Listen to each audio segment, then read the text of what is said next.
राज्य सरकार द्वारा जन सुरक्षा विधेयक दोनों सदनों में पास होने पर राजस्व मंत्री चंद्रशेखर बावनकुले ने मुख्यमंत्री का आभार माना है।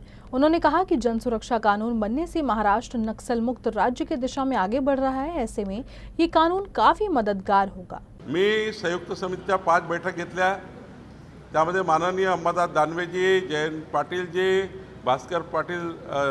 भास्करराव जाधवजी, त्यानंतर विजय वडेट्टीवारजी, नाना पटोलेजी, विरोधी पक्षाचे अत्यंत महत्त्वाचे नेते दोन्ही सभागृहातले हे त्या विधेयकाच्या वेळी माझ्यासोबत त्यांनी काम केलं आहे आणि त्यांनी क्लॉज बाय क्लॉज अभ्यास केला। सर्वांनी त्यांनी सांगितलं सुधारणा आम्ही केल्या आणि एकदा संयुक्त समितीने मंजूर केलेलं बिल या सर्व नेत्यांनी मंजूर केलेलं बिल आम्ही सभागृहात मांडलं आणि काल तर एकमताने माननीय मुख्यमंत्र्यांनी या बिलाबद्दल जे काही संभ्रम जनतेच्या मनामध्ये होते, हे बिल कुठल्याही पॉलिटिकल पार्टीच्या विरुद्ध नाही आहे, हे बिल कुठल्याही सामाजिक संघटनेच्या विरुद्ध नाही आहे, हे बिल कुठल्याही विद्यार्थी संघटनेच्या विरुद्ध नाही आहे, हे बिल नक्सलाइट मूवमेंटकडे नवीन युवा पिढींना जे घेऊन चाललेल्या संघटना आहे, ते विचार तयार करणाऱ्या संघटना आहे, त्या संघटनांना जेरबंद करणारं हे कायदा आहे।